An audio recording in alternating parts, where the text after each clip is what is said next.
Good morning. We are doing it live. We are doing it live. We are doing it live. Boys and girls, welcome back to Laker Land. I'm in the building, Seven Mitchell. Shout out to you guys. Thank you all for joining me this morning. Big shout out to Playback. We are definitely in full effect here on Playback. Make sure you guys follow the room, playback.tv/ Lakerland. We got a couple things going down in Lakerland when it comes to our Los Angeles Lakers.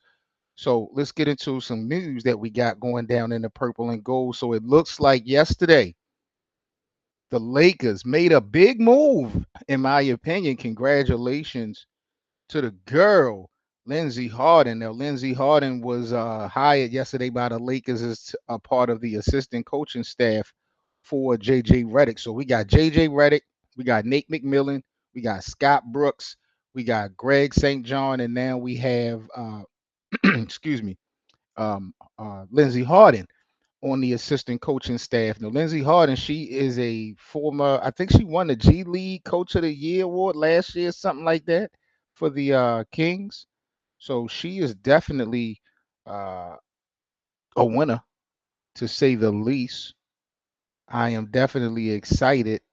She, it looks like, according to what Woj was saying, she spent time with JJ Redick on the Sixers staff and as a Duke All American. So she has a relationship with JJ Redick. That's interesting to me because regardless of her resume and her deserving it, I did kind of question, like, what happened to Rondo? Why is Rajon Rondo not on this on this coaching staff, especially if you decided to kind of go new? But we talked about Rondo before, some of the off-court issues that Rondo has had over the years. I think that's one of the reasons that kind of held him back for even being in consideration for the head coaching job, is just Rondo's off the court behavior. I think, basketball wise and with his mind, Rondo is the truth. But again, I think his off the court issues have kind of set a tone in the National Basketball Association. So I was a little bit shocked that the Lakers didn't go with Rondo, but picking up Lindsey Harden, going a little bit outside the box. Like I said, she won the G League Coach of the Year award, I think, with the Kings last year. So uh, she's the real deal. She's the real deal. I think she will definitely help. It's a good look for the Lakers. I don't know if this is really about optics so much, but I'm not mad at all at Lindsey Harden getting the job to become the assistant. So shout out to Lindsey Harden being the new assistant on JJ Redick's staff. I think that is pretty dope. What we got next? Really, Austin Reaves is doing a tour. Oh man, Lakerland. What do y'all think about this? So Austin Reaves, it looked like, is doing a 2024 Austin Reaves Asia tour. My God, I gotta talk to the bosses. I don't know what is he doing on this tour. That's what I need to know, because I don't want to hate on Austin, his business, his brand, none of that. If this is about business, handle it. I ain't mad at you at all. But I know one thing for sure, and two things for certain, Lakerland. We watched this nigga play summer league basketball, not summer league, playing the FIBA World Cup last summer, and started the regular season off very slow, very inconsistent. He even got benched. Austin Reaves even got benched at a point by Darvin Ham because of his lack of productivity. And he looked fatigued, he looked worn out. And we talked about it on Lakerland time and time and time again, how it was just so out of pocket and so wrong for Austin Reaves to, after coming off of the disappointing season for the Lakers, to play in the FIBA World Cup. It's a great experience for him, but I felt like the goal was bigger than that. The Lakers were really trying to make a run. And you see what happened at the beginning of the year last season for the Lakers. He started off really slow, and I kind of hold him responsible for a couple of games that the Lakers lost. Austin Reaves is the real deal, and he didn't show up at first, and then the Lakers wind up again in this play-in race because of games that they lost at the beginning of the year that they should have won. So I don't know really about this Austin Reeves Asia tour. I don't know what the hell this is about. He got like 5 dates I'm seeing. So I'm hoping he's not just hooping. I would hate to see him wear himself out in any aspect. Now, this is not the same as the FIBA World Cup by any means. But I'm just concerned about his focus. I want to make sure that Austin Reeves is his mind is where he needs to be, because this season for the Lakers, to me, I expect to be like none other. We got so much going on in the organization, and I don't really know where to stop. Now, this was something I saw on Twitter by Tony Vega that I saw that was interesting. Look at what our team Lakerland has had to experience through what is this, the last couple years? Or is this just this year alone? Wow, look at the breakdown. The Lakers lost an opportunity of having a healthy LeBron and AD the entire season, pretty much allowing them to play in the Olympics. You can't really fault that. LeBron was going to do what he want to do. Anthony Davis is going to do what he want to do, but that is a blown opportunity. Same kind of sentiment that I had about Austin Reeves. We just spoke on that. No trade deadline moves, not even preparation for summer free agency. That happened. We didn't make any adjustments. We wound up keeping D'Angelo Russell. D'Angelo definitely showed some light when his name was in trade rumors, but then we saw what happened in the playoffs when it counted the most. Fired Darvin Ham. We pretty much did get used by Dan Hurley for him to get a bigger bag in UConn. Rob Pelinka said we have 3 picks to use this summer. That never happened for a start. They did hire JJ Redick. They got Bronny and Dalton connect. Everybody opted in. They did re-sign Max Christie. We missed out on DeMar DeRozan, Klay Thompson, Valanciunas, Gary Trent Jr. just yesterday, and there's really no light at the end of the tunnel. So this is just really the off season. My God, this this roller coaster right now that Tony pretty much have broken down Lakerland is for the most part the off season, with the exception of the playoff elimination to the Denver Nuggets. Everything that he has listed is about the off season. We're only in mid July. Man, the Lakers definitely got the soap opera going down in full effect. I did want to talk about Bronny James. We got the game going down tonight between the Lakers and the Hawks. So if you guys are a part of the Lakerland playback room, make sure y'all come join us for tonight's watch party. We live in full effect watching the game. Shout out to Hank. Shout out to BA as well. So make sure you guys come over tonight and kick it with us for our watch party. But getting back to Bronny James, if you look at these numbers, let's talk about Bronny James. Let's talk about expectations for today. In his first 4 games, as you can see, 4, 2-2, 3, 5-3, 8, 5-2, 2, 3-1. We already know about the struggles of Bronny James in his first 4 games, total of 17 points. If you look at the efficiency or lack of, it's been a concern. It's been a topic of discussion when it comes around the NBA community for mixed emotions. A lot of the hate we all know is geared basically because of LeBron Sr.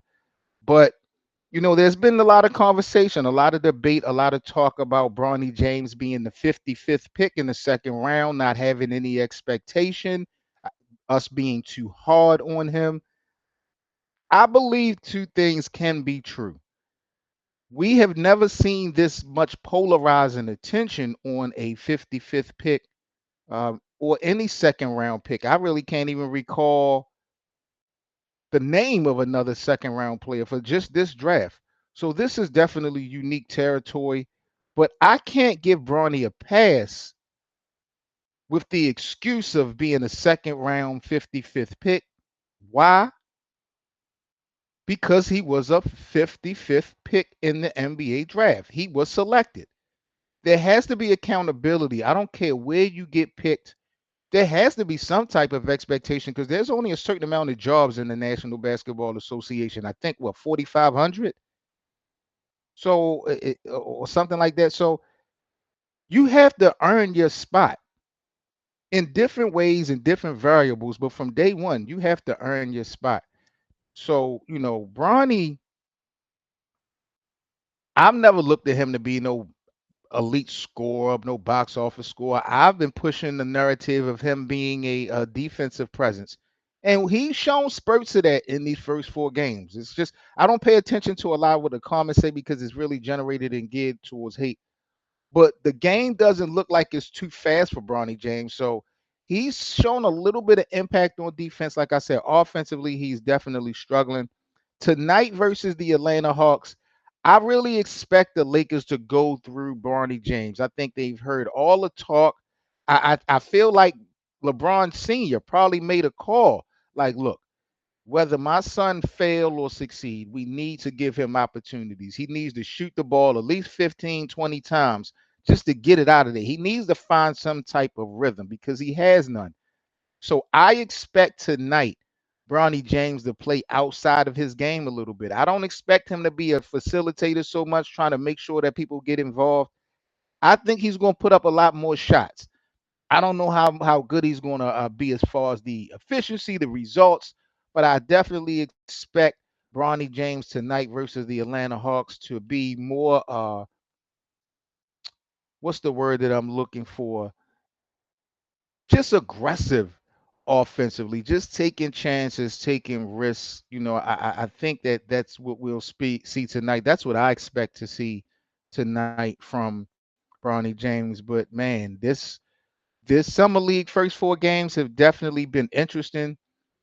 One thing I do want to note, Alex Saw for the Washington Wizards, who went, what did Alex Saw go? Number 2 overall yesterday. He had a terrible stat line for the Washington Wizards. He had one of those Bronny stat lines. So, I'm not trying to compare apples to oranges or anything like that. But it just goes to show no matter what your talent is, it's growing pains in the National Basketball Association, whether you like it or not, whether you want to expedite that process or not. People are going to go through the fire. Look at Kobe Bryant. Look at the air balls. Look what Kobe had to go through his first couple of years with the Lakers. Like a lot of people that have a lot to say have not done their homework, have not done their research. And no, I'm not comparing Bronny James to Kobe Bryant in any aspect. I just want you guys to identify that thinking overnight someone's game is just going to automatically flip for the better. That's just not how it works. That's just not how it works. So I am expecting to see Bronny be a little bit more aggressive tonight, Lakerland. Um, Here we go, a little bit of the narrative pusher when we talk about Bronny versus Alex Saw. So, like I said, Alex Saw was the second pick in the NBA draft. He went 0 for 15 last night. When you look at the narratives, the agenda pushers in the National Basketball Association, when it comes to Bronny, they talk about nepotism. When it comes to Alex Saw's performance last night, we've seen people give him a pass. It's only the summer league. We have to give him a time to grow. Two things can be true. I totally agree with that statement, but it needs to be given all across the board. You talk about nepotism, that the Lakers have been full of nepotism. I don't know why that has ever been a conversation about nepotism in the NBA. It's all around the league, but with this franchise especially, it's always been there. Bronny's performance being 1 of 5, he was trash. Alex Saw, give him time to adjust. Bronny doesn't deserve a spot. Alex Saw, at least he had 8 rebounds. So that's how we play this game, unfortunately, as fans. That's how we play. We're very selective. And whenever there's a target that we have in our radar, we use whatever we can, to try to enhance our debate.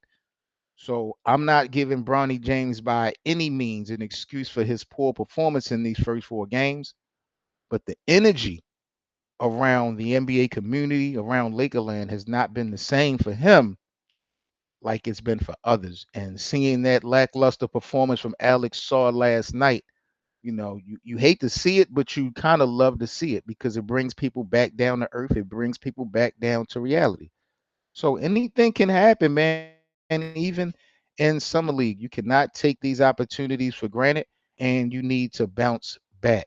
Now, when I'm looking at these stats for Bronny in the first 4 games, what category do I expect to see the biggest jump? It's not going to be 3-pointing. It's not. I mean, his father had a issue shooting the basketball from the perimeter when he first came into the league. So y'all want to have expectations of Bronny so much with LeBron Senior. Understand how the game was for LeBron when he came in from certain angles, and you'll see that comparison. And I want to know if y'all going to give Bronny a pass for that. Uh, I'm gonna just say the points. I'm gonna say the points. They are gonna give Bronny a green light. Win or lose the game today versus the Atlanta Hawks. I truly believe that the Lakers are going to give Bronny the green light to try to go ahead and show that he can be productive offensively. Again, the efficiency might not be there, but I think we're going to see a lot of aggression from Bronny James later on today. So I am definitely excited for that. That's pretty much all I have for you guys this morning, Lakerland. Shout out to you guys as well for joining me here on our playback channel. I'll be coming to you guys every morning for some Laker news here on Lakerland. So make sure if you guys are new to the platform that you follow the room. And again, do reminder we are going to be locked in for the Lakers versus Hawks later on tonight. Watch party in full effect. I believe the game starts at either 8:30 or 9:30 or something like that. So I'll have the game streaming for the most part unless I fall asleep. Shout out to my partners in crime, Hank. Shout out to BA. Make sure you guys check them out on social media as well. I am about to sign off, but just a quick review of the show. We talked about the new hiring of Lindsey Harding to the coaching staff of JJ Redick and the Lakers. So we now have JJ Redick, we now have Nate McMillan, Scott Brooks, Lindsey Harding, and Greg St. John as a part of the coaching staff for the Lakers. But y'all let me know, why was Rondo not selected in your eyes? That's really my question of the day. What happened to Rajon Rondo? But I'm not mad at Lindsay getting this opportunity. She definitely has a resume. She has a history with JJ Redick from the Philadelphia 76ers all the way back to Duke. So there's a rapport. I can't wait. I don't know how excited LeBron and that, especially Anthony Davis. I got to link up with my guys. Hopefully today, Lakerland, I can link up with the guys. I want to really have an in-depth conversation about Anthony Davis because we kind of brought it up and played with it a little bit, but so much has happened. How happy is Anthony Davis right now with the Los Angeles Lakers? Because things that are happening before our very eyes, they're saying Anthony Davis is green lighting things, but I don't really know. I don't know. All the decisions that have been made in the offseason has been pretty much to appease LeBron. Coach hiring, drafting of players, the future, everything has kind of been geared towards LeBron. And I'm not mad at that. However, Anthony Davis is going to be on this organization longer. And they did say that his say was going to be very instrumental in some of the decisions that was going to be made. I wonder really deep down inside how happy Anthony Davis is. He's playing out of body right now with Team USA. So Laker fans have high expectations for him to come back and play well. But if Bronny doesn't work out, if the Lakers fail to find some key pieces for the future, how did Anthony Davis take that? If JJ Redick comes up disappointing and loses more games than Darvin Ham, JJ wasn't Anthony Davis's pick. How does Anthony Davis feel about that? Especially when you consider if this thing goes left, LeBron only will have one more year to remain for the most part. And then that everybody for the last year of LeBron's career is a farewell tour. So everything is going to be geared around LeBron win or lose. And then we're going to see even more Bronny and LeBron Sr. together on the basketball court if Bronny is still in uniform. So this is going to be a tough next season, 2 seasons for Anthony Davis. I don't know if you guys have really looked at it in that lens, but we will definitely be talking about that on Lakerland, boys and girls. I'm Seven Mitchell again. Shout out to my guys Hank and BA. Shout out to Lakerland and community. Make sure you guys follow the room here on Playback. Big shout out to Playback.tv. And if you guys want to support our Playback room, if you can see right here in the live chat in the comment, we got a new feature for monetization. Yes, Playback has blessed Lakerland with the opportunity to make some revenue here on Playback. So if you guys would like to tip our live stream, or if you guys would like to help us grow our platform, if you look at the bottom, you'll see the little $ power chat icon highlighted. You can customize your tip, $2, $5, $10, $1, whatever you guys would like to support the platform. We definitely appreciate it. And we look forward to turning up here on Lakerland for you all. So stay safe. Let me get up out of here. I'll catch you guys tonight for Bronny's 5th game in the Summer League in Vegas. We got the Lakers versus the Hawks. It's going down. Stay safe. Happy Tuesday, people. And I am out. Salute.